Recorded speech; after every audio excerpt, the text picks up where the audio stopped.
하나님의 은혜와 평안이 여러분 심령 가운데 늘 함께 하시기를 기원합니다. 미국의 심리학자 솔로몬 애쉬의 동조에 관한 실험이 있습니다. 실험 대상자에게는 이 실험이 시력 검사라고 그렇게 알려주고 실험실 방으로 인도를 합니다. 실험실 방 안에는 이미 이 실험이 시력 검사가 아니라 동조에 관한 실험이라는 그 모든 정보를 알고 있는 6명의 협조자들이 둥근 원을 그리고 의자에 앉아 있습니다. 그리고 마지막 그 실험 대상자가 끝자리에 앉아서 이제 검사를 받는 것입니다. 그들에게 주어진 과제는 이렇습니다. 그림을 하나 보여줍니다. 표준선의 그림이 있고 그 옆에 3개의 다른 그 길이의 그림이 있습니다. 그 선이 있습니다. 옆에 있는 표준선과 똑같은 그런 선을 고르라는 것입니다. 여러분이 스크린에 보는 것처럼 지금 이 상황이라면 정답은 C입니다. 모든 사람이 협조자와 실험 대상자 모두가 다 정답을 이야기합니다. 두 번째, 다시금 3가지의 ABC 배열을 바꾸어서 또 똑같은 것을 찾아보라고 이야기합니다. 두 번째에도 모두가 정답을 이야기합니다. 문제는 3번째입니다. 3번째, 배열을 달리해서 똑같은 것을 찾아보라고 했을 때 실험 협력자들이 정답이 아닌 틀린 답을 이야기합니다. 한 사람씩 틀린 답을 이야기할 때에 그 실험 대상자는 이상하게 생각합니다. 아니, 자기가 보기에는 모두가 저렇게 똑같이 틀린 답을 이야기할 수 있을까? 그리고 자기 순서가 되어 있습니다. 만약 여러분이 그 실험에 참여했다면 여러분들은 어떻게 답하시겠습니까? 눈에 보이는 대로 정확하게 정답을 이야기하시겠습니까? 아니면 앞에 있는 6사람이 똑같이 오답을 이야기했는데 따라서 오답을 말씀하시겠습니까? 이렇게 배열을 달리한 실험을 18번을 합니다. 6번은 정답을 말하게 하고 그 협력자들이 12번은 오답을 이야기하면서 실험 대상자가 상황에 따라서 정답도 이야기했다가 또 오답도 이야기하는 그 상황 가운데 나는 어떻게 대답할까? 그것을 관찰하는 시험입니다. 마지막 결과는 이렇습니다. 이렇게 실험 대상자들 한 100여 명 이상을 대상으로 18번씩 다 실험을 한 다음에 나온 데이터는 이렇습니다. 그들 가운데 소신껏 다른 사람이 오답을 이야기해도 끝까지 정답만 이야기한 사람은 25%에 불과합니다. 그리고 75%의 사람들은 때로는 1번, 때로는 2번, 때로는 12번 다른 사람들이 하는 것을 눈치 봐서 따라하는 그런 일들이 일어났다는 것입니다. 이것을 일컬어서 동조현상이라고 한다. 동조했다는 것입니다. 동조현상이라는 말이 무엇입니까? 다른 사람의 행동 또는 기대에 일치하도록 자신의 행동을 바꾸거나 유지하는 것, 그것이 동조현상입니다. 왜 동조현상이 일어날까? 두려움 때문에 그렇습니다. 혹시라도 내가 다른 사람들과 다른 답을 이야기했을 때 혹시 저들이 나를 이렇게 왕따시키지는 않을까, 따돌리지는 않을까, 이런 두려움 때문에 자기도 모르게 오답인 줄 알면서도 자기도 모르게 그 오답을 이야기한다는 것입니다. 여러분, 믿음에 대해서 한번 생각해 보죠. 여러분은 자신의 믿음을 드러내지 않고 숨긴 적이 있습니까? 여러분이 자신의 믿음을 드러내지 않고 숨겼을 때 그때 이유는 무엇입니까? 오늘 본문에는 그동안 자신의 믿음을 숨겨왔던 두 사람이 자신의 믿음을 드러내는 그런 말씀을 우리가 본문에서 보게 됩니다. 예수님이 십자가를 지시고 달려 돌아가셨습니다. 예수님이 돌아가시자 오늘 아리마대 사람 요셉과 니고데모가 예수님의 시체를 가져다가 장례하는 그런 말씀이 오늘 본문의 말씀입니다. 그동안은 자신의 믿음을 숨겨왔는데 무엇 때문에 그들은 자신의 믿음을 공개했을까? 그리고 그들의 삶을 통하여, 믿음을 통하여 오늘 우리에게 주시는 영적인 메시지가 무엇일까? 첫 번째로 38절 말씀을 다시 한번 봉독하겠습니다. 38절, 한 절을 같이 봉독합니다. 아리마대 사람 요셉은 예수의 제자이나 유대인이 두려워 그것을 숨기더니 이 일 후에 빌라도에게 예수의 시체를 가져가기를 구하매 빌라도가 허락하는지라 이에 가서 예수의 시체를 가져가니라. 아멘. 오늘 이 사람은 요셉이라는 사람입니다. 그런데 성경에 보니까 아리마대 사람 요셉 이렇게 표현했습니다. 당시에 요셉이라는 이름은 너무나 흔했습니다. 그래서 그것을 구별하기 위하여 그 사람은 아리마대 지방 출신의 요셉이야, 그 출신 지역을 붙여서 그렇게 일컬었습니다. 이 사람은 예수님의 제자라고 표현했습니다. 그러나 유대인이 두려워서 예수님의 제자라는 것을 드러내지 않았다, 숨겼다고 그렇게 말하고 있습니다. 다른 복음서 마태복음, 마가복음, 누가복음에 보면은 이 아리마대 요셉에 대하여 표현한 내용들을 우리가 읽을 수가 있습니다. 그는 부자였다고 이야기합니다. 또 그는 사내들인 공의의 회원이었다고 이야기합니다. 그러니까 종교회의, 오늘날로 이야기하면 국민을 대표하는 종교 지도자들, 국회의원 같은 72명 가운데 한 사람이었다고, 정치가이면서 상당한 영향력과 지위가 있는 사람이었다고, 또 누가복음에 보면 그는 도덕적으로도 선하고 의로운 사람이었다고, 하나님의 나라를 기다리는 사람이었다고. 그러면서 누가복음에 보면 이렇게 표현합니다. 사내들인 공의의 회원이 예수님을 십자가에 못 박기로 결정할 때에 오늘 이 요셉이라는 사람은 거기에 동조하지 않았다고, 거기에 동의하지 않았다고, 그런 의로운 사람이었다고, 하나님의 나라를 사모하는 사람이었다고, 예수님의 제자였다고 그렇게 표현합니다. 그런데 이 사람이 그동안은 숨겨왔습니다. 자신의 믿음을 숨겨왔습니다. 오늘 예배드리는 여러분들 가운데 오늘 요셉과 같은 사람들이 분명히 있을 것입니다. 교회 다닙니다. 세례도 받았습니다. 직분도 받았습니다. 그런데 직장에서는 내가 교회 다니는 줄 모릅니다. 내가 세례를 받고 내가 집사인지 권사인지 장로인지 나의 직분도 모릅니다. 동창회에 가서 동창들과 만났는데 그냥 옛 친구로만 알지, 개구장이로만 알지, 내가 교회에 다녀 새 사람 되었다는 것을 알지 못합니다. 왜 그들이 모릅니까? 내가 드러내지 않았기 때문에 그럽니다. 말하지 않았기 때문에 그렇습니다. 말했다가는 내가 교회에 다닌다, 나는 신자다, 나는 집사다라고 표현했을 때 조금 불편함이 있거든요. 때로는 불이익을 당하는 부분도 있거든요.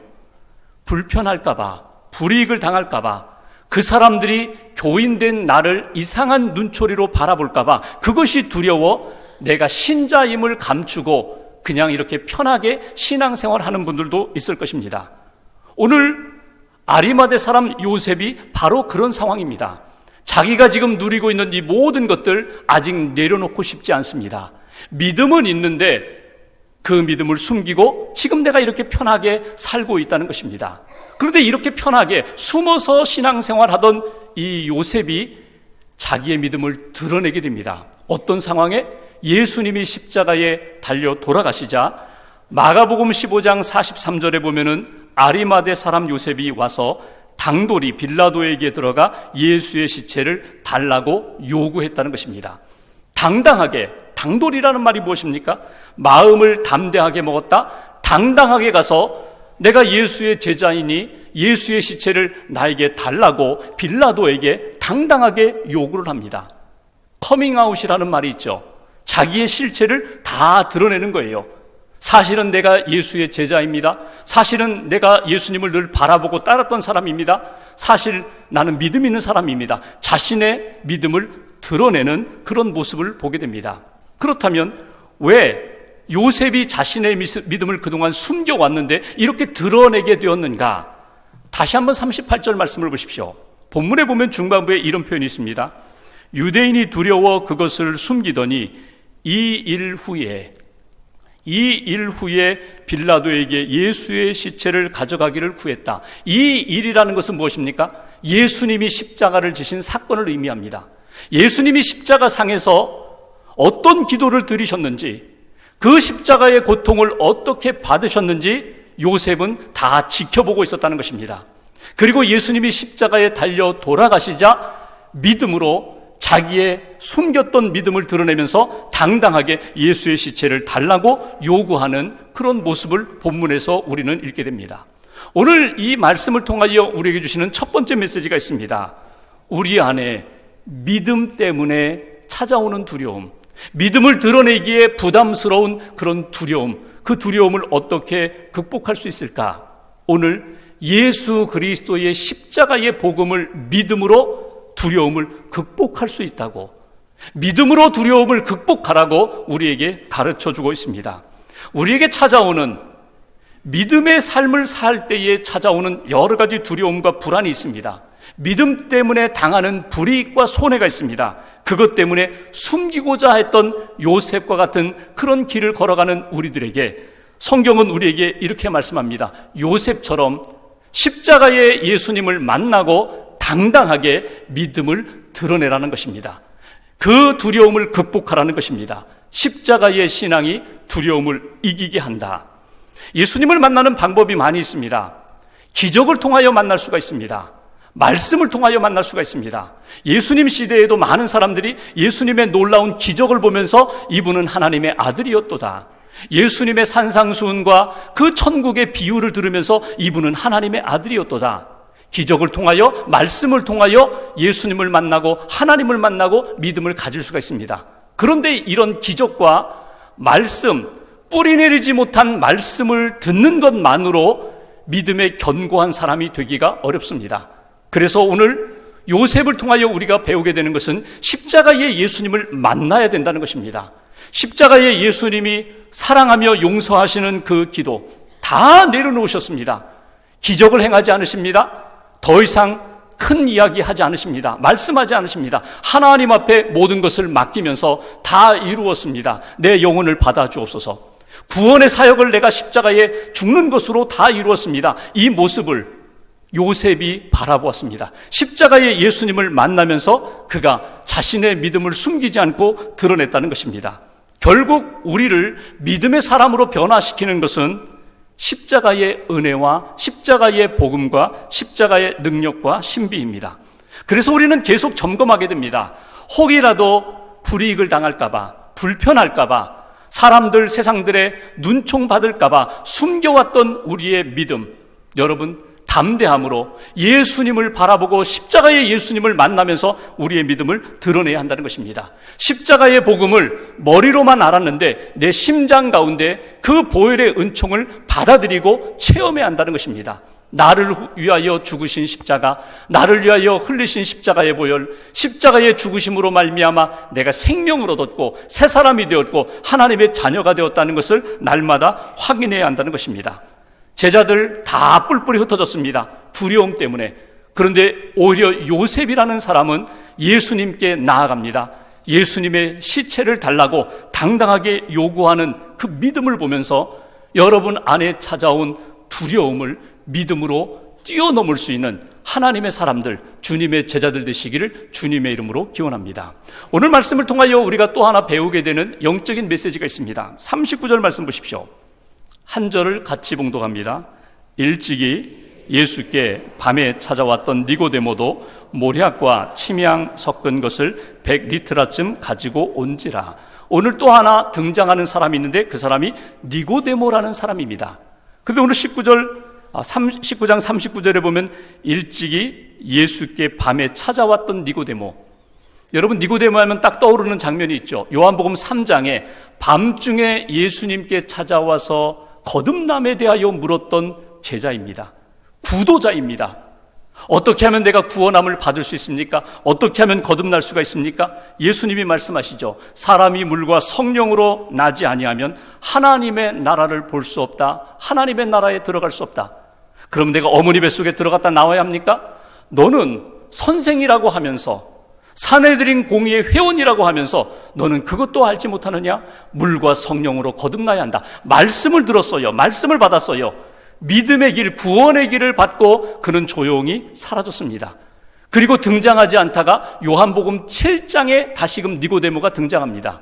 당시 상황은 예수님의 말씀과 행적이 마음에 들지 않는다고 유대 종교 지도자들이 예수를 어떻게 잡아 죽일까 그렇게 의논하던 때에 니고데모가 아주 조심스럽게 이렇게 이야기합니다.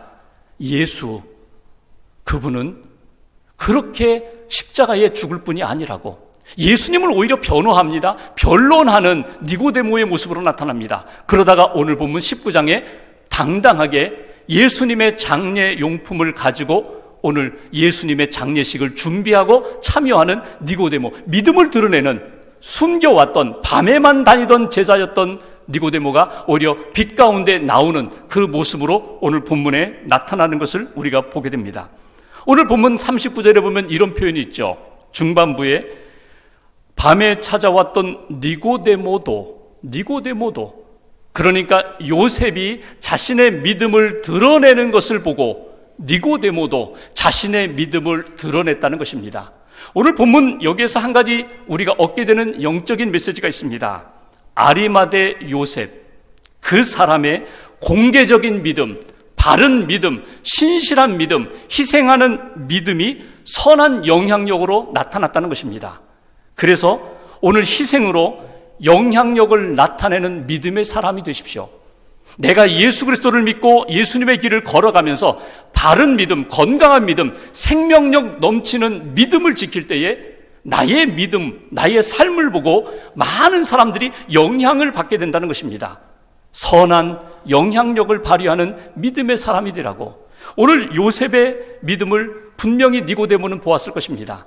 그의 믿음을 공개하는 믿음의 변화, 예수의 시체를 달라고 하는 당당한 믿음의 모습을 보면서 나도 이제는 드러내야겠다. 나도 이제는 당당하게 예수님의 제자로 예수님의 장례를 준비해야겠다. 그래서 그가 오늘 여기 본문에 있는 것처럼 많은 장례 용품을 준비하여 예수님의 시신, 장례하는 모습을 본문에서 보게 됩니다.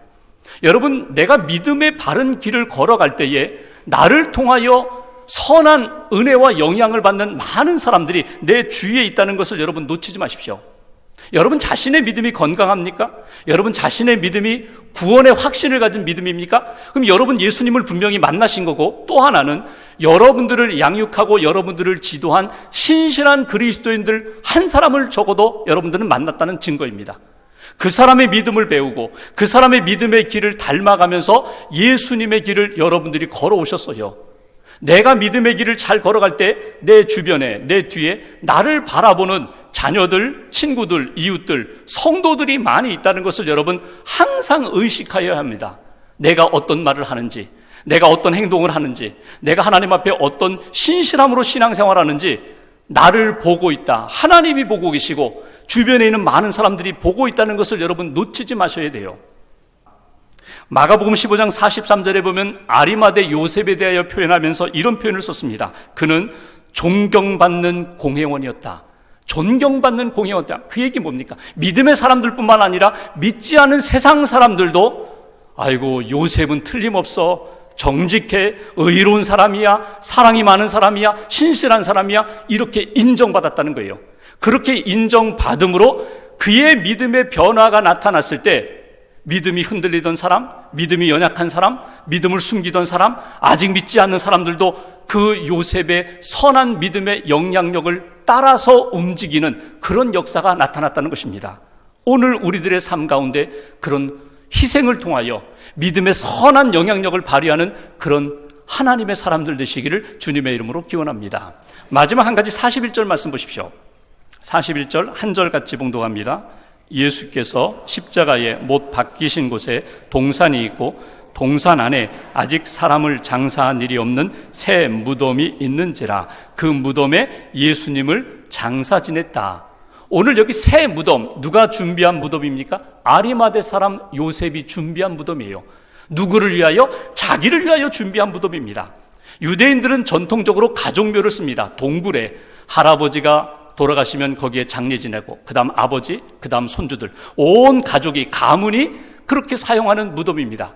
그 무덤이 꽉 차서 새로운 무덤을 준비했을 수도 있어요. 또 옛 조상 무덤은 그냥 여기까지, 그리고 나로부터 새롭게 시작해야겠다. 그래서 요셉이 새롭게 준비한 무덤입니다.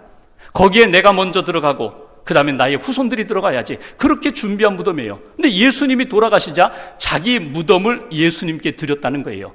예수님이 여기에 누우시고 그 다음에는 내가 죽으면 여기에 누워야지.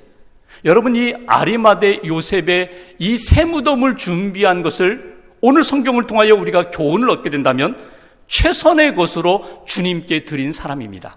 최선의 것으로 하나님 앞에 드릴 수 있는 사람, 드리는 사람, 그 사람이 선한 영향력을 발휘하면서 믿음의 아름다운 역사를 만드는 사람이라는 거예요. 니고데모를 보실까요? 니고데모가 오늘 성경에 보면은 그가 모략과 침향을 섞은 장례용품, 향품을 준비했습니다. 여기 성경 표현대로 나오는 이 단위를 우리로 바꾼다면 이 향품의 무게가 약 30kg 정도 돼요. 그러니까 보통 사람의 장례식이 아니라 왕에게 바치는 왕의 장례를 준비하는 것처럼 최선을 다했다는 거예요. 여러분이 가지고 있는 최선의 모습이 무엇입니까? 여러분이 가지고 있는 그동안 나를 위하여 준비해 놓은 최선의 물건이 무엇입니까? 최선의 마음, 최선의 사람이 무엇입니까? 하나님의 때에 하나님이 나에게 필요하다고 하실 때 내가 그것을 드릴 수 있습니까? 하나님, 나를 사용해 주세요. 내가 준비한 이 최선의 것으로 하나님 뜻 이루어 주세요. 하나님의 영광 나타내 주세요. 오늘 두 사람은, 요셉과 니고데모는 그렇게 하나님 앞에 드리고 쓰임받는 인생으로 성경에 기록되었다는 것입니다. 헌신을 두려워하지 마세요. 예수님을 만나고 은혜를 받고 당당한 그리스도인이 된다면 기꺼이 주님을 위하여, 하나님의 나라를 위하여 헌신하는 믿음의 사람이 되고, 그런 사람들을 통하여 하나님의 역사가 이어져 간다는 것입니다. 어둠 속에만 숨어있던 제자들, 이제는 예수님을 만나고 은혜를 받은 다음에 당당하게 빛 가운데 헌신하는 제자들로 나타나는 모습을 우리는 놓치지 말아야 합니다. 러시아 출신의 유대인 의사였던 보리스 콘펠드라는 사람이 있습니다. 이 사람은 스탈린이 신이 아니라 인간에 불과하다라는 말을 했다는 것 때문에 강제 노동 수용소에 수감됩니다. 의사이기 때문에 죽이지는 않고 노동을 시키지는 않고 환자들을 돌보게 합니다. 그래서 조금 고쳐서 노동을 시킬 수 있는 그런 환자는 치료를 하고, 좀 가망이 없다, 이거 중환병이다, 그러면 죽이라는 거예요. 근데 양심상 사람을 죽이기가 너무나 힘들었어요. 죽일 수가 없었어요. 그렇게 고뇌하는 가운데 한 사람이 예수님을 전하고 그가 예수님을 믿게 됩니다. 예수님 믿고 보니까 그 수용소에 너무나 많은 그리스도인들이 있어요. 서로를 위하여 기도합니다. 자기를, 보리스를 위하여 기도해 준 사람들, 그들과 함께 믿음의 길을 걸어가는데 어느 날 장암 환자가 왔어요. 만약에 수용소 병원 규칙대로 하면 이 사람은 그냥 치료하지 말고 죽여야 됩니다. 그런데 최선을 다해서 그를 치료했어요. 그리고 그가 이제 완전히 회복되었다, 소생한다라는 확인이 되던 그날, 그 환자가 이 보리스에게 이렇게 묻습니다. 왜 당신은 이렇게 위험한 시도를 했습니까? 나를 살리려고 하셨습니까? 이것이 알려지면 당신이 오히려 처형당할 텐데 당신은 죽음이 두렵지 않습니까? 그때 보리스가 자기가 살린 그 환자에게 이렇게 얘기합니다. 염려하지 마세요. 걱정하지 마세요. 이미 당신과 나를 위하여, 살리기 위하여, 우리를 위하여 죽으신 분이 있습니다. 그분이 누굽니까? 그분이 예수님입니다. 예수님 자신이 죽고 예수님이 우리를 살리셨습니다. 그때 그 회복된 사람이 이렇게 얘기합니다. 저도 그렇다면 그분을 위하여 살겠습니다. 저도 그분을 위하여 살겠습니다. 결국 보리스 이 의사는 발각되어서 공개 처형을 당합니다. 처형당하던 그날, 그 시간에 이 회복된 환자가 흐느껴 울면서 엎드려 이렇게 기도합니다. 보리스, 알겠습니다. 이제는 저도 저의 최선을 바쳐 주님을 위해서 살겠습니다. 그리고 저도 그분의 이름을 전하겠습니다. 이 사람이 그 유명한 노벨 수상 작가인 알렉산더 솔제니친입니다. 한 사람의 건강한 그리스도인이 믿음을 드러내고 선한 영향력을 발휘할 때 또 한 사람의 건강한 그리스도인이 계속 이어지고 쓰임받는 인생이 복된 인생이라는 것, 오늘 말씀을 통해서 다시 한번 확인하시고 한 주간 동안 하나님의 기쁨이 되는 걸음 걸어가시기를 주님의 이름으로 기원합니다.